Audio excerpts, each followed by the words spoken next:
বাংলাদেশে ইসলামী শক্তি একটি বিশাল ইসলামী শক্তি।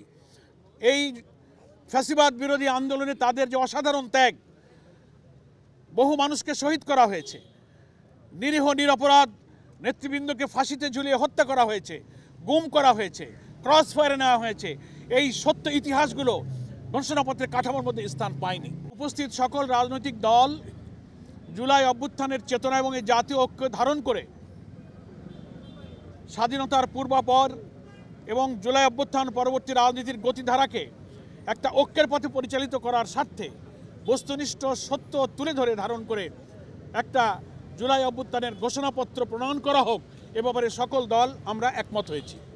এই ঘোষণাপত্র চূড়ান্ত করার জন্য 2 দিন আগ থেকে সরকারের পক্ষ থেকে তাদের প্রতিনিধিরা রাজনৈতিক দলের কাছে যে ঘোষণাপত্রের খসড়া পেশ করেছিলেন, সেই খসড়াগুলো সবাই সময় মতো পায়নি।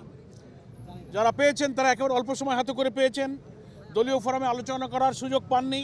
সেজন্য সুনির্দিষ্টভাবে ঘোষণাপত্রের সেই খসড়ার উপরে একেবারে সাবজেক্ট টু সাবজেক্ট আলোচনা করার পরিবেশ এবং সুযোগ আজকে ছিল না।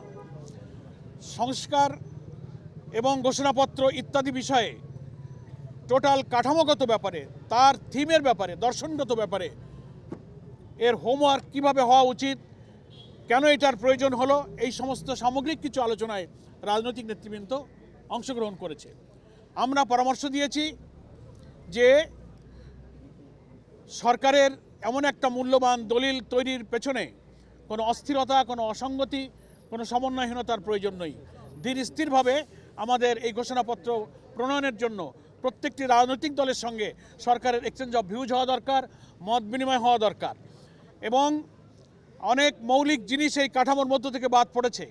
বাংলাদেশে ইসলামী শক্তি একটি বিশাল ইসলামী শক্তি। এই ফ্যাসিবাদ বিরোধী আন্দোলনে তাদের যে অসাধারণ ত্যাগ, বহু মানুষকে শহীদ করা হয়েছে, নিরীহ নিরপরাধ নেতৃবৃন্দকে ফাঁসিতে ঝুলিয়ে হত্যা করা হয়েছে, গুম করা হয়েছে, ক্রস ফায়ারে নেওয়া হয়েছে। এই সত্য ইতিহাসগুলো ঘোষণাপত্রের কাঠামোর মধ্যে স্থান পায়নি।